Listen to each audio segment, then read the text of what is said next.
మనము ధ్యానించి ఉన్నాము.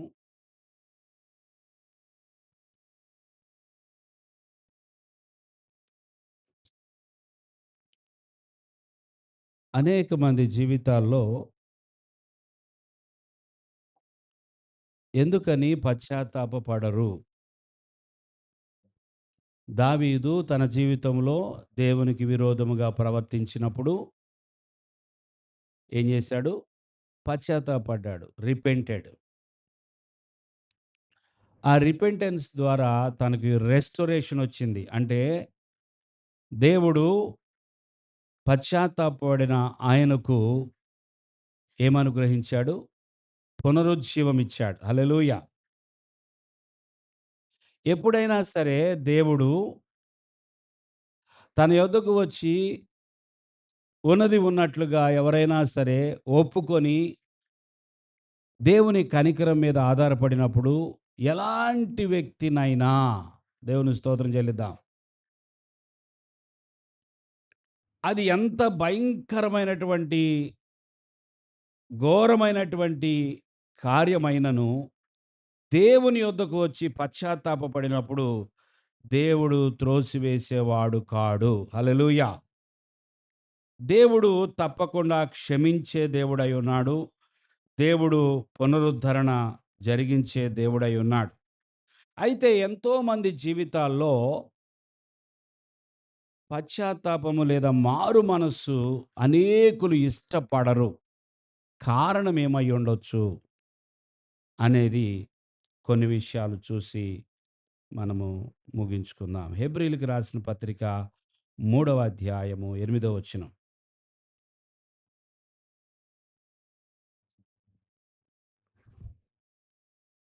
నేడు నేడు మీరాయన శబ్దమును వినిన ఎడల ఆ! అరణ్యములో శోధన దినమందు కోపము పుట్టించినప్పటి వలె మీ హృదయములను కఠినపరచుకొనకుడి. ఒక్క మాట విన్నారా అందరూ? మీ హృదయములను కొనకుడి. ఎందుకని చాలామంది పశ్చాత్తాపడరంటే హృదయ కాఠిన్యము. చెప్పాలండి ఏంటది? హృదయ కాఠిన్యం. ఒకరి హృదయము కఠినముగా ఉన్నప్పుడు, ఒకరి హృదయము రాయి వలె, రాతి వలె ఉన్నప్పుడు వారిలో పశ్చాత్తాపం రాదు. ఏం రాదు? పశ్చాత్తాపం రాదు.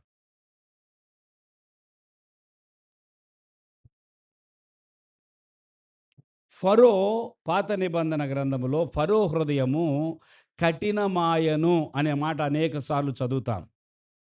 ఏంటంట?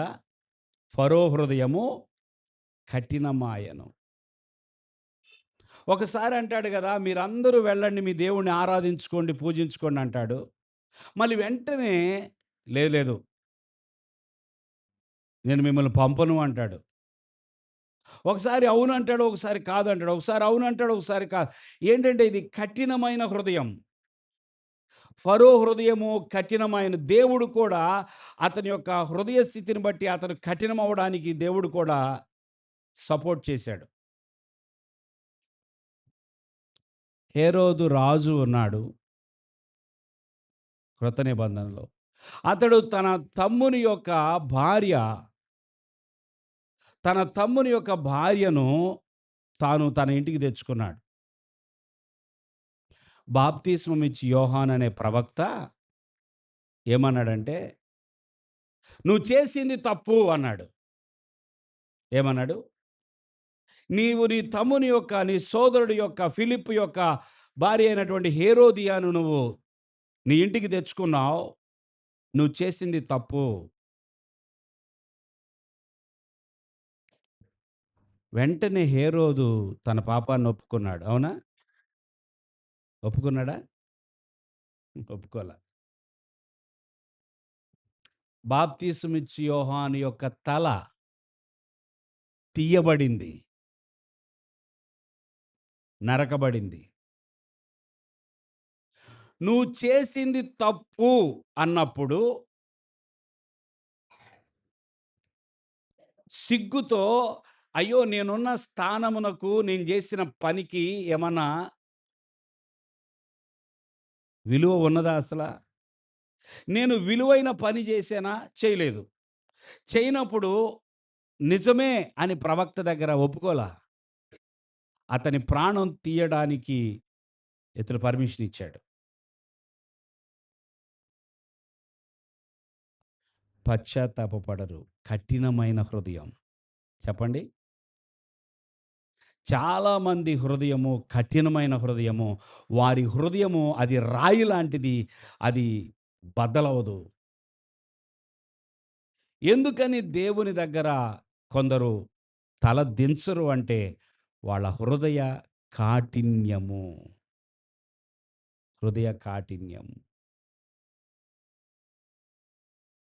అందుకే ఇర్మియా గ్రంథంలో దేవుడు అంటాడు, మీకు మెత్తని హృదయమును, మెత్తని మనస్సును. దేవునికి స్తోత్రం. చూడండి ఎవరైనా ఎవరి మనసైనా చూసినప్పుడు చాలా మెత్తగా కనపడిందనుకోండి. అంటే వారు ప్రతి విషయంలో వారు తమను తాము తగ్గించుకొని, ప్రతి విషయంలో ఉన్నది ఉన్నట్లుగా మాట్లాడుతుంటే మనకెంత సంతోషం అనిపిచ్చిద్ది. ఎంత సంతోషం అనిపిస్తది. ఇలాంటి మెత్తని మనసు నాకుంటే బాగుండే. అనేకమంది ఏమి చెప్పినా కరగరసలాళ్ళు. ఎలా చెప్పినా కరగరు. నో. నాకిష్టం లేదంతే. నేను చేయనంతే. లేదా నేను చేస్తానంతే. నేను ఇలాగే చేస్తాను. నేను మార్చుకోనంతే. మార్పుకి ఇష్టపడరు. కఠినంగా ఉంటారు. ఇక్కడేమని రాసుంది? అరణ్యములో శోధన దినమందు కోపము పుట్టించినప్పటి వలె మీ హృదయములను కఠినపరచుకొనకుడి. దేవుని యొక్క మాట వచ్చినప్పుడు నీ హృదయము కఠినపరుచుకుంటే నీకు తప్పకుండా నష్టం జరిగిద్ది. దేవుని మాట వచ్చినప్పుడు నీ హృదయాన్ని కఠినంగా ఉంచుకోవద్దు. దేవుడు నీతో మాట్లాడుతూ ఉండగా దేవుని యొక్క వాక్కు వచ్చినప్పుడు హృదయాన్ని మాత్రం ఎలా ఉంచుకోకూడదంట? కఠినంగా ఉంచుకోకూడదు. ఆటంకం ఏంటయ్యా అంటే కఠిన హృదయం. ఎందుకు పశ్చాత్తాపపడరంటే కఠిన హృదయం. ఈ హార్డ్‌నెస్ అనేది చూడండి పిల్లలు చాలా సార్లు చిన్న పిల్లలే వాళ్ళు. పెద్ద వయసు కూడా ఉండదు. అస్సలు వినరు మాట. ఎందుకని? నోటి మాటతో లొంగరు. చేతి దెబ్బతో లొంగరు. కర్రకి లొంగరు. చిన్నపిల్లలే. ఎంత చెప్పినా వినరు. ఏం చెయ్యాలి దేవుడా అనుకుంటారు తల్లిదండ్రులు. కదా! ఒక మట్టి ముద్దనంట ఎండలో పెడితే ఏమైద్ది? మెత్తటి మట్టి ముద్దని ఎండలో పెట్టాం కాసేపు. ఒక గంట ఏమవుతది చెప్పండి? ఒక 3 గంటలు పెట్టాం ఏమైద్ది? ఇంకా గట్టిగయిపోయింది. మెత్తగా ఉన్నప్పుడు అది కుండను చేయొచ్చు. దాన్ని ఏమైనా చేయొచ్చు. మెత్తటి ముద్ద. మెత్తటి ముద్దతో కుమ్మరి దగ్గరికి గట్టి మట్టి తీసుకెళ్ళి కుండను చేయయ్యా అంటే చేస్తాడా? చేస్తాడా? కుమ్మరికి ఏం గావాలి? మెత్తటి ముద్ద గావాలి. ఈ మెత్తటి దానిని ఎటు వంచితే అటు వంగిద్ది. దేవునికి స్తోత్రం. గట్టిది అసలు వంగనే వంగదు. అందుకే పిల్లల విషయంలో కూడా ఆ! వారు మొక్కై ఉన్నప్పుడే వంచాలి. దేవునికి స్తోత్రం. వారు మ్రానయినప్పుడు నువ్వు వంచలేవు. నరకడం తప్ప ఏమీ లేదిక. అది వంగే సమయములోనే వంచాలి. ఏ వ్యక్తినైనా సరే దేవుడు మాట్లాడుతా ఉంటాడు ప్రతి ఒక్కరితో తన వాక్యము ద్వారా. దేవుని స్తోత్రం. దేవుని యొక్క వాక్యము మన యొద్దకొస్తున్నప్పుడు దేవుడు ఏం చేస్తున్నాడో తెలుసా? మనల్ని వంచటానికి ప్రయత్నం చేస్తున్నాడు. నువ్వు ఇలాగే నిలబడతా నేను వంగనంటే ఇరిగిపోతావు. నష్టం ఎవరికి? కఠినంగా ఉన్న వాళ్ళకి. నేను లొంగను అసల. నేను ఇట్లాగే ఉంటా. కొంచెం బెండ్ అవ్వు నాన్న. అహా! నేను ఇలాగే ఉంటా. అలా స్టిఫ్‌గా ఉన్నప్పుడు ఇరిగిపోవడమే. కఠిన హృదయము దేవునికి నచ్చదు. దేవునికి స్తోత్రం చెల్లించండి. కఠిన హృదయము కలిగిన వారు కఠినత్వాన్ని తీసివేసుకోవాలి. ఎలాగా? దేవుని మాట విని లోబడినప్పుడు మాత్రమే మన లోపలున్న కఠినత్వం అనేది పోయిద్ది. చాలా సార్లు ఓహ్! నేను చాలా మెత్తటి వాడినని నేను అనుకోవచ్చు నా గురించి. కానీ దేవుని యొక్క మాటకి నేను లోబడట్లేదంటే కఠినమైన హృదయం. నేను అనుకుంటాను చాలా మెత్తని హృదయం నాది. చాలా ఐ యామ్ వెరీ సాఫ్ట్. చాలామంది అనుకుంటారు అలా. నాది సాఫ్ట్ పర్సనాలిటీ. ఎప్పుడు తెలిసిపోయిద్దో తెలుసా? సాఫ్ట్‌నెస్ ఉందా లేదా అనేది దేవుని యొక్క మాట ప్రకారం, దేవుని యొక్క వాక్యం ప్రకారం నువ్వు ఇలా చేయట్లేదు ఎందుకని అడిగితే అప్పుడు తెలిసిద్ది. ఈ దేవుని మాటకు లోబడనటువంటి వ్యక్తి ఏ దేవుని మాట నువ్వు ఎదిరిస్తున్నావో, ఎదుర్కొన్నావో అది నీ కఠినత్వం. అది కఠినత్వం. మొదటి రీజన్ కఠినమైన హృదయం. యాకోబు పత్రిక 4 అధ్యాయము 6 వచనం.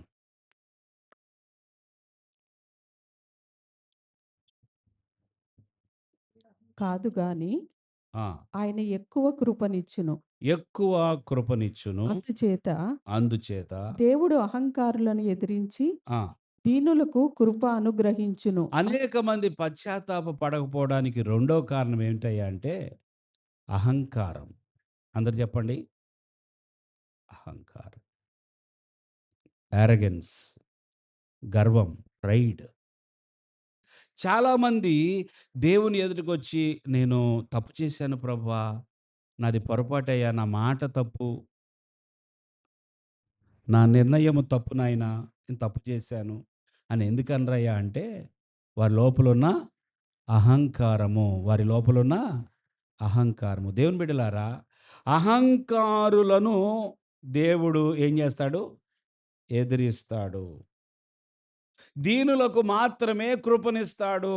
అహంకారమైన మనస్సు అనేక మందికి ఎంత అహంకారము కదా! ఎదుటివారిని చూసినప్పుడు మనం బాధపడతాం. ఏంటి వీళ్ళకి ఇంత అహంకారం ఉందేంటి? కొంతమంది అన్నీ ఉన్నా, అన్నిటిలో శ్రేష్టమైన మరి అన్నిట్లో ఉన్నతమైన స్థితి ఉన్న వాళ్ళ వాళ్ళ దగ్గర ఏం కనిపించిద్దో తెలుసా? చాలా దీనత్వం కనిపించిద్ది. హల్లెలూయా! అరే! ఇంత గొప్పవాళ్ళు, ఇంత ఇంత పేరు కలిగిన వాళ్ళు, ఇంత ఐశ్వర్యము కలిగిన వారు, ఇంత జ్ఞానం కలిగిన వారు, చదువు కలిగిన వారు, అయినా వాళ్ళ దగ్గరికెళ్తే వాళ్ళంత సింపుల్‌గా ఉన్నారేంటి? అంత అనిపిస్తదా? అనిపించదా? అహంకారము దేవునికి అయిష్టమైనది. అహంకారులు దేవునికి లోబడరు. గర్వమున్నవాళ్ళు వారి గర్వం అందుకే పడిపోవుటకు ముందు, నాశనమునకు ముందు గర్వము నడుచును, పడిపోవుటకు ముందు అహంకారము. ఒక వ్యక్తి పడిపోతున్నాడు కారణం అతని యొక్క అహంకారం. అతని యొక్క అహంకారం. అహంకారం ఉన్నవాళ్ళు పశ్చాత్తాపపడరు. తప్పు జరిగిందని ఒప్పుకోరు. ఇది తప్పే. అహంకారం. మూడవది యోహాను సువార్త 3వ అధ్యాయము 19వ వచనం. ఆ తీర్పు ఇదే. ఆ! వెలుగు లోకములోనికి వచ్చెను గాని ఆ! తమ క్రియలు చెడ్డవైనందున మనుష్యులు వెలుగును ప్రేమింపక చీకటినే ప్రేమించిరి. చీకటినే ప్రేమి ప్రేమించిరి. దుష్కార్యము చేయు ప్రతివాడును వెలుగును ద్వేషించును. ఆ! తన క్రియలు దుష్క్రియలుగా కనబడకుండునట్లు వెలుగునొద్దకు రాడు. మూడో విషయం. ఎందుకు అనేక మంది పశ్చాత్తాపపడరు అంటే, వారు చీకటిని ప్రేమించేవారు.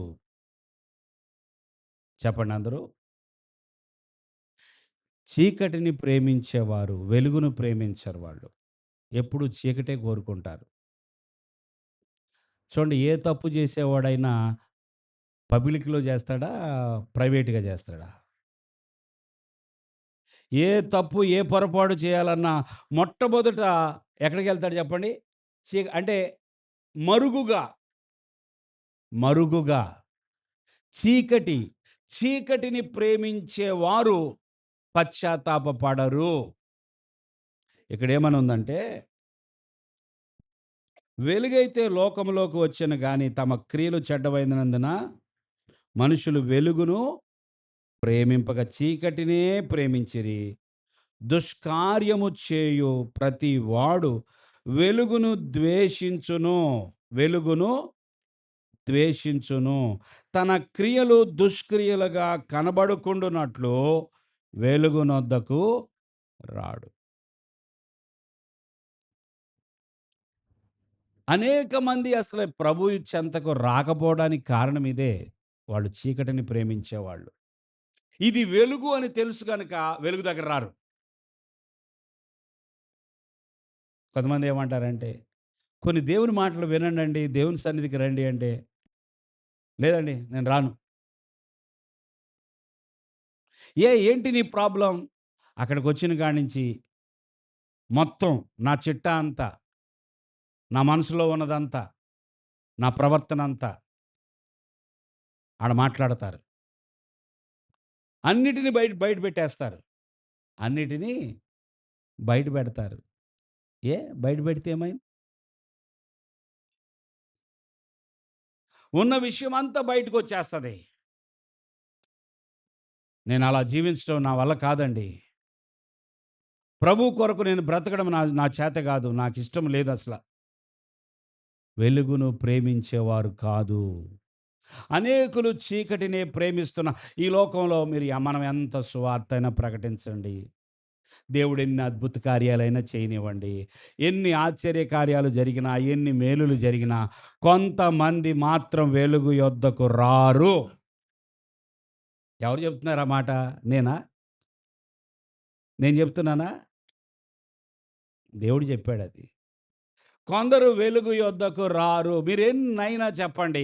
వారు వెలుగు యొద్దకు రారు. వారు చీకటిని ప్రేమించేవారు. ఏం ప్రేమించేవారు?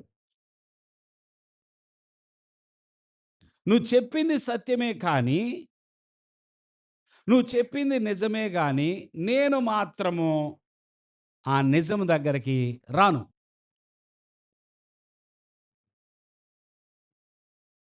ఇది కొందరి యొక్క ప్రవర్తన. అందుకే వాళ్ళు నిజంగా దేవుని యొద్ద పశ్చాత్తాపడలేరు. మరొక వాక్యం సామెతల గ్రంథము 28వ అధ్యాయము. దావీదు ప్రభు యొద్దకు ఎలా వచ్చాడో, మనుషులు ఎందుకు రాలేకపోతున్నారో 28వ అధ్యాయము 13వ వచనం. అతిక్రమములను దాచిపెట్టువాడు వర్ధిల్లడు. ఆ! వాటిని ఒప్పుకొని విడిచిపెట్టువాడు కనికరం పొందును. చాలు. అతిక్రమములను ఏం చేస్తారంట కొంతమంది? దాచిపెడతారు. బంగారం దాచిపెట్టుకుంటే మంచిదే. డబ్బులు, డబ్బులు దాచిపెట్టుకుంటే పర్లేదు, తప్పేం లేదు.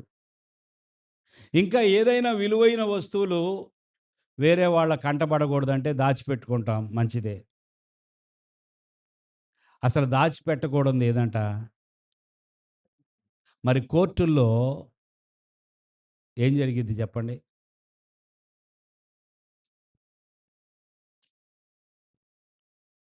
ఎవరికి చేతనైనంత మట్టుకు, సాధ్యమైనంత మట్టుకు విషయాలను ఏం చేస్తారు? దాచిపెడతారు. వకీళ్ళున్నారు, లాయర్స్ ఉన్నారు. వాళ్ళేం చేస్తారు చెప్పండి? సాధారణంగా లాయర్స్ తమ క్లయింట్ యొక్క తప్పులన్నిటినీ బయటికి తీసుకొస్తారు. అంతేనా? లాయర్స్ చేసే పనేంటయ్యా అంటే, నువ్వు నాకు 2,00,000 ఇవ్వు. నా ఫీజిది. నీ తప్పులన్నిటినీ నేనేం చేయగలను? బయటికి రాకుండా కాపాడగలను. అనేకుల పాపములను దాచిపెట్టగలిగిన శక్తి ఇప్పుడు ఎవరికుంది చెప్పండి? అంటే లాయర్ చదవొద్దని నేను అంటలేదు. లాయర్స్ కావద్దని నేను అంటలేదు గానీ, అనేకుల యొక్క తప్పులన్నిటిని మూటలు గట్టి దాచిపెట్టగలిగిన శక్తివంతులు ఎవరయ్యా అంటే ఈ భూమి మీద? వాళ్ళు. కొన్నిసార్లు ఏ తప్పు చేయని వాడినేమో తప్పు అని ముద్రేస్తారు. తప్పు చేసిన వాడినేమో నిర్దోషి అని బయటికి తీసుకొస్తారు. ఎవరు ఎన్ని చేసినా పైనున్న న్యాయాధిపతికి అంతా కనపడుతుంది. హల్లెలూయా! దావీదు కూడా దాచిపెట్టాలనుకున్నాడు. దాచిపెట్టగలిగాడా? నాతానొచ్చాడు. దాచిపెట్టువాడు వర్ధిల్లడు. చాలామంది దేవుని మందిరానికొచ్చి, దేవుని సన్నిధికొచ్చి కూడా వారు చాలా జాగ్రత్తగా దేవుని దగ్గర నైస్‌గా ప్రార్థన చేయొచ్చు. Very nice prayer. వారు ఆ వారమంతా దేవునికి విరోధంగా ప్రవర్తించిన ప్రవర్తన చేసిన, దేవునికి విరోధంగా మాట్లాడిన మాటలు, ప్రవర్తన అంతా దాచిపెట్టేసి, ప్రభువా నువ్వు చాలా గొప్పవాడవయ్యా, అద్భుతకరుడువయ్యా, ఆశ్చర్యకరుడు అని ప్రార్థన చేయొచ్చు. సుంకరి, పరిసయ్యుడు. వీళ్ళిద్దరిలో ఎవరి ప్రార్థన దేవుడు అంగీకరించాడంట? ఎందుకనో? ఈయనేమన్నా మంచి భక్తిపరుడనా? చాలా గొప్ప కార్యాలు చేశాడా సుంకరి? తను తను ఏమిటో తాను ఒప్పుకున్నాడు. తను ఏమిటో ఒప్పుకున్నాడు. తన తన హృదయంలో ఏమున్నదో, తను ఏమై ఉన్నాడో, తన నిజ స్థితిని ఒప్పుకున్నాడు. దాచిపెట్టలా. దేవుని స్తోత్రం. తాను ఒప్పుకున్నాడు గనక నీతిమంతుడుగా బయటికెళ్ళాడు మందిరంలో నుంచి. ఇంకొక ఆయనేమో నేను వాళ్ళంటోడిని గాదు. నేను వాళ్ళంటోడిని గాదు. నా గొప్పతనం ఏంటో ఇదిగో విను నాయనా. దేవుడా నీకు తెలుసో తెలీదో, నువ్వు సరిగా రికార్డ్ చేసుకున్నావో లేదో, నేను చేసిన పనులు, నేను చేసిన ఉపవాస ప్రార్థనలు, నా నీతి ఇదిగో నా కానుకలు నీకు తెలిసినయో లేదో ప్రభువా అని ఇంకొక వ్యక్తి ప్రార్థన చేస్తున్నాడు. దేవుడు అంగీకరించలా.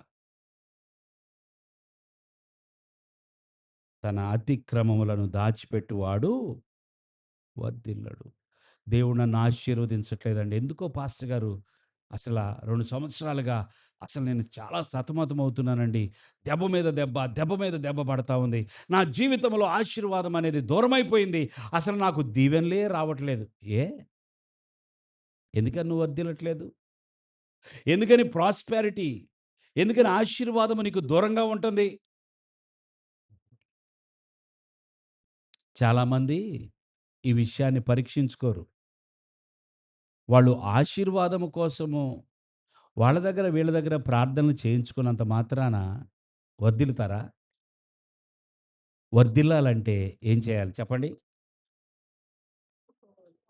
అతిక్రమములను దాచిపెట్టకుండా ఒప్పుకోవాలి. దేవుని స్తోత్రం. ఎవరైనా ఏదైనా ఒప్పుకుంటుంటే నాకసల లేచి వాళ్ళ కోసం చప్పట్లు కొట్టాలనిపించింది. హల్లెలూయా! ఎందుకో తెలుసా? ఒప్పుకునేవాళ్ళు లేరు. అవును నేనే. ఇది చేసింది నేనే అని ఒప్పుకునేవాళ్ళు లేరు. దేవుడు ఎవరికి స్పందిస్తాడు? ఎవరిని ఆశీర్వదించడానికి ముందుకొస్తాడో తెలుసా? నువ్వు అడగకపోయినా ఆశీర్వాదం నీదే. హల్లెలూయా! ఎవరు? అతిక్రమములను దాచిపెట్టు. తర్వాత మాట చూద్దాం. నిత్యము 17వ అధ్యాయము 9వ వచనము ఇర్మియా గ్రంథం. ఇర్మియా గ్రంథము 17వ అధ్యాయము 9వ వచనం. హృదయము హ్మ్. అన్నింటికంటే మోసకరమైనది. మోసకరమైనది. అది ఘోరమైన వ్యాధి కలది.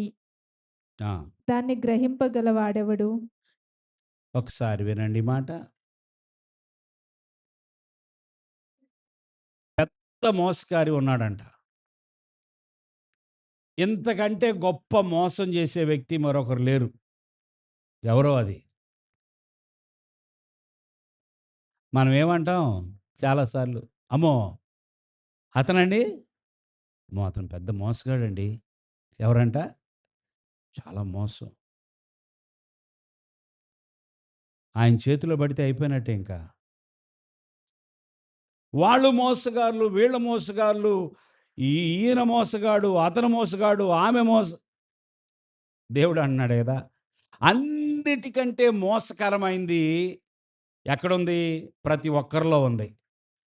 అందరు చెప్పండి. ఏంటది? హృదయం. హృదయము మోసకరమైంది అని చెప్పండి అందరూ. చెప్పాలండి. మనస్ఫూర్తిగా చెప్పండి. కష్టంగా చెప్పకండి. మనస్ఫూర్తిగా. హృదయము మోసకరమైనది. దేవుడు అంటున్నాడు గదా! నీ హృదయముతో జాగ్రత్త. నీ హృదయము మోసకరమైందని నువ్వు మొట్టమొదట తెలుసుకో.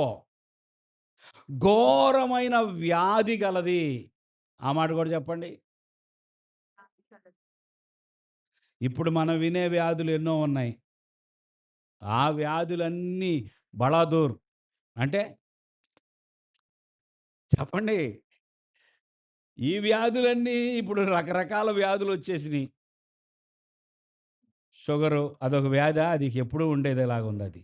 ఆ! దానికో టాబ్లెట్ పడేత్తే తప్ప అది కంట్రోల్‌లో ఉండదు. బీపీలు, షుగర్‌లు ఇయన్నీ పక్కన పడేస్తే ఇంకా భయంకరమైన వ్యాధులు క్యాన్సర్. మనం ఆల్రెడీ ప్రార్థన చేస్తున్నాం. చివర్లో అనౌన్స్‌మెంట్ చేస్తాను నేను. ఎంత బాధను అనుభవిస్తున్నాం. మన కళ్ళెదురుగా అనేక మంది క్యాన్సర్ వ్యాధి చనిపోతున్నారు. ఈ వ్యాధులతో ఒకవేళ ఈ భయంకరమైన రోగములతో ఈ లోకాన్ని విడిచిపెట్టిన ఒక వ్యక్తి పర్వాలేదేమో గానీ, హృదయానికి ఉన్న వ్యాధి గనక బాగుపడకపోతే నిరంతరము నిత్యము శిక్ష అనుభవించాల్సిందే. ఈ హృదయములో ఉన్న వ్యాధి, హృదయము మోసకరమైంది. అందుకే ఎప్పుడు పశ్చాత్తాపపడాలి. హల్లెలూయా! హల్లెలూయా! దేవుడు ఆదికాండములో ఆదాము, అవ్వలు సృజించిన తర్వాత ఏమన్నాడండి? నరుని యొక్క హృదయములో నుండి ఒకసారి ఆ మాట చదువుతారా? ఆదికాండములో, ఆదికాండము మూడవ అధ్యాయము, మూడో అధ్యాయమా? కాదు. ఆరవ అధ్యాయము. 6, 5 చదవండి. నరుల చెడుతనము నరుల చెడుతనము భూమి మీద గొప్పదనియు. ఆగండి, ఆగండి, ఆగండి, ఆగండి. ఏంటండి భూమి మీద గొప్పది? నేనేం అడుగుతున్నానంటే గొప్పది ఏంటని అడుగుతున్నాను. సరిగ్గా చెప్పండి ఇప్పుడు.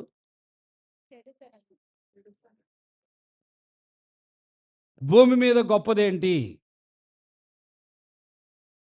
మీరు గూడా దేవుడు చెప్పిందే చెప్తున్నారు అంతే. అసలు దీన్ని గొప్పది అనొచ్చా? అదంత గొప్పగా అయ్యింది మరి. నరుల యొక్క చెడుతనము భూమి మీద గొప్పది. అంటే చెడు అనేది ఎంత భయంకరంగా పెరిగిపోయిందంటే, దేవుడే అంటున్నాడు ఆ మాట. నరుల చెడుతనం భూమి మీద గొప్పదని. ఆ! తర్వాత మాట. వారి హృదయము యొక్క వారి హృదయము యొక్క తలంపులలోని ఊహ అంతయు ఆ! ఎల్లప్పుడూ కేవలము చెడ్డదనియు ఆ! యెహోవా చూచి చాలు. హృదయము యొక్క తలంపులలోని ఊహ. పెద్ద మాట. చెప్తారా? హృదయములోని తలంపుల యొక్క అబ్బే! అందరూ చెప్పట్ల. చెప్పాలా?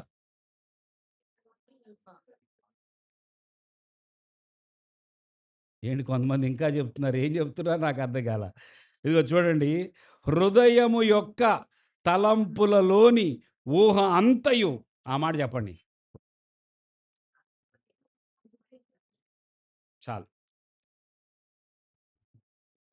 ఇంత భయంకరం ఏంటండి మనిషి యొక్క హృదయం? హృదయము యొక్క తలంపులలోని ఊహ అంతయు ఎల్లప్పుడు కేవలము చెడ్డది. కేవలము చెడ్డది. ఈ సంగతి తెలిసినప్పుడు పశ్చాత్తాపపడాల. ప్రభా, నా ఊహ చెడ్డది. నా తలంపు చెడ్డది.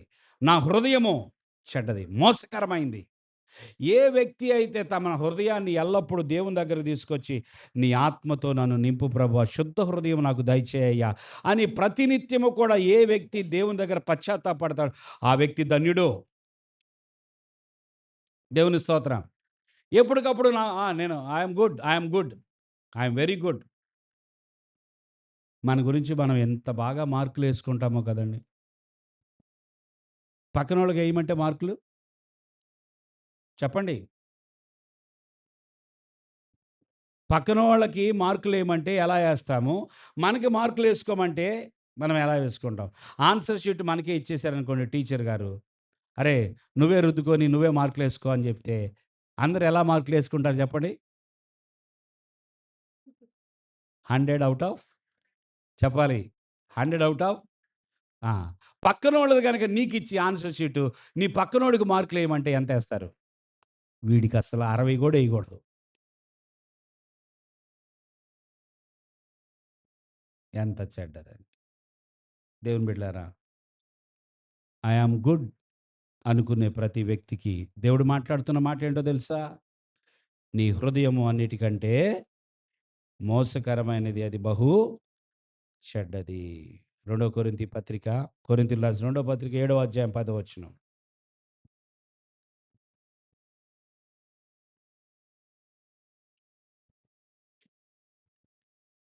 దైవ చిత్తానుసారమైన దుఃఖము. రక్షణార్థమైన మారు మనస్సును కలుగచేయును. ఏ దుఃఖమండి? దేవుని చిత్తానుసారంగా నువ్వు గనక దుఃఖపడితే అది నీకు మారు మనసనే బహుమతినిస్తది. హల్లెలూయా! దేవుని చిత్తానుసారంగా అనేక మంది దుఃఖపడట్లేదు. వేరే దుఃఖములో జీవిస్తున్నారు. కింద చదువుదాం. ఈ మారు మనస్సు హ్మ్. దుఃఖమును పుట్టించదు. ఆ!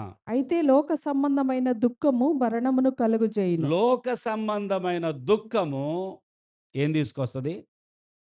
ఆ! ఒకటేమో మారు మనసుని తీసుకొస్తుంటే, ఒకటేమో మరణాన్ని తీసుకొస్తుంది.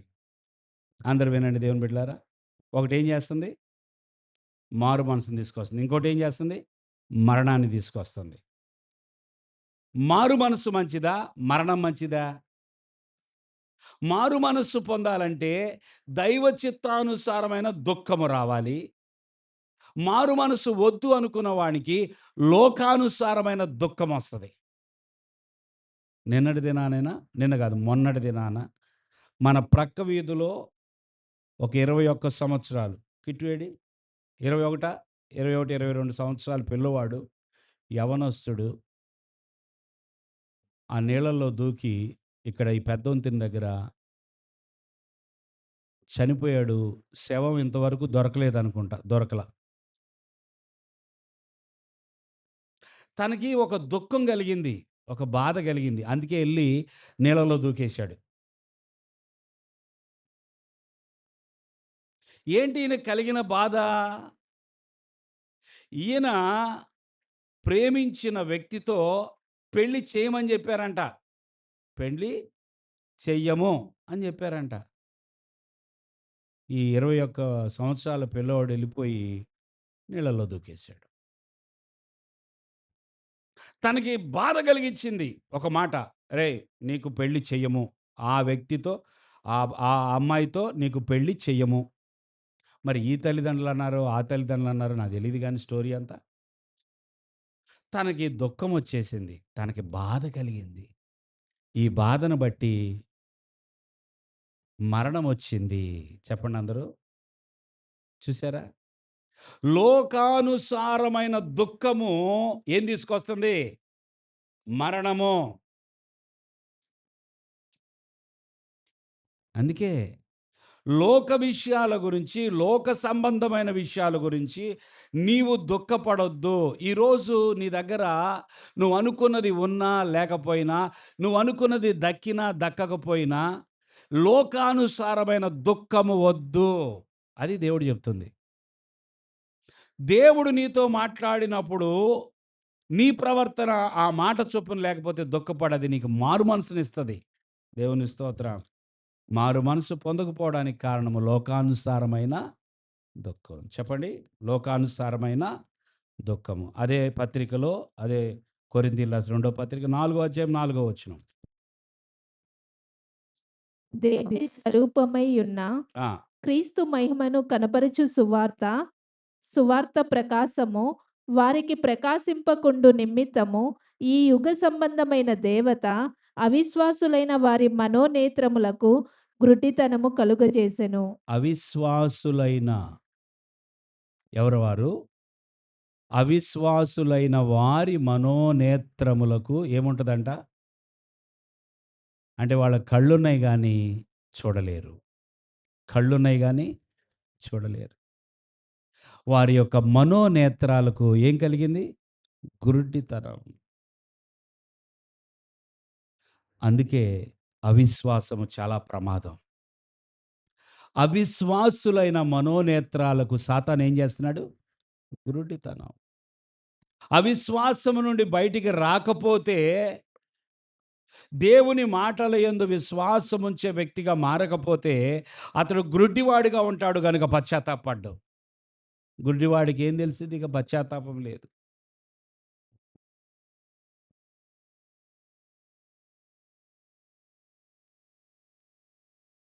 ఇరవై 4 అధ్యాయం 25 వచనం చివరిగా ఇది చదువుదాం. అపోస్తుల కార్యములు 24 అధ్యాయము 25 వచనం.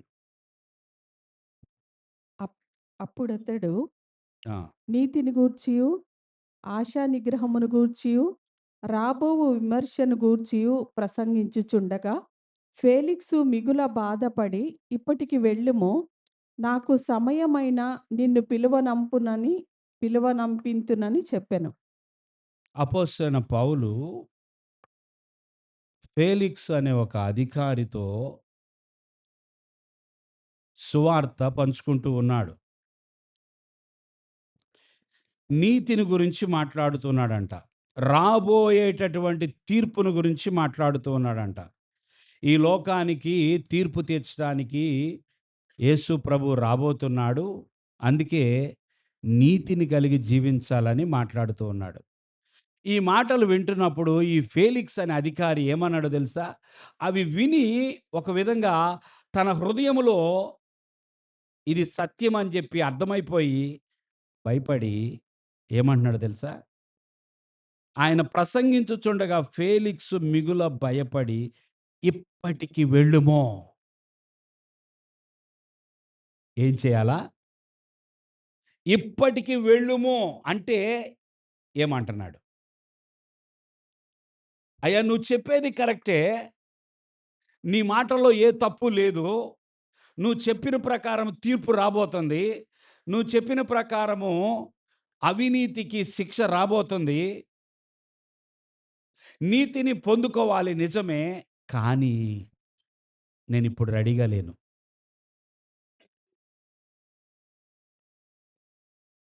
నేనిప్పుడు రెడీగా లేను. చాలామంది ఏమంటున్నారు తెలుసా? I am not ready. మీరు చెప్పేది కరెక్టే. కానీ నేను రెడీగా లేను. అలాంటి వారిలో పశ్చాత్తాపం కనపడదు.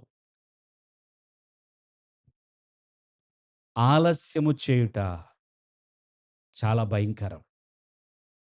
దేవుని విషయాలకు ఆలస్యము చేయుట, దేవుని యొక్క ఆజ్ఞల విషయంలో ఆలస్యము చేయుట, డిలే, డిలే. చాలా సార్లు మనము అన్నిటికి తొందరపడుతున్నాం ఈ రోజుల్లో. అవునా కాదా? చెప్పండి. నా మాటలు ముగించేశాను. తొందరపడతామా లేదా? ప్రతీదీ తొందరే.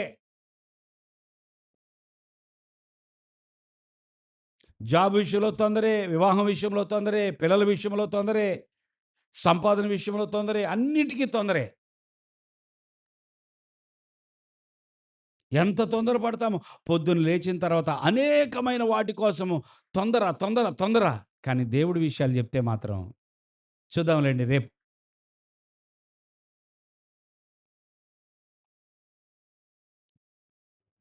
ఆలస్యం అనేది అవిధేయతతో సమానము. ఆలస్యం అంటే ఏంటి చెప్పండి? అది మంచిది కాదు. ఆలస్యం చేయటం మంచిది కాదు. దేవుని విషయాల్లో ఆలస్యం చేసేవారు అవిధేయులుగా మిగిలిపోతారు. మారు మనసు పొందటం వాళ్ళకి కుదరదు. గనుక దావీదు పశ్చాత్తాపపడ్డాడు. హల్లెలూయా! దావీదు పశ్చాత్తాపపడ్డాడు. అనేకులు పశ్చాత్తాపపడకపోవడానికి కారణాలేంటో మనం చూసాం. గనుక మన గురించి మనము దేవుని ఎదుట సిద్ధపడి, ప్రభువా, నా జీవితం అలా ఉండకూడదు నాయనా, నీ పాదాల చెంతకొస్తున్నానని ప్రభుకు మనల్ని మనం సమర్పించుకుందాం. తలలు వంచి ప్రార్థన చేద్దాం.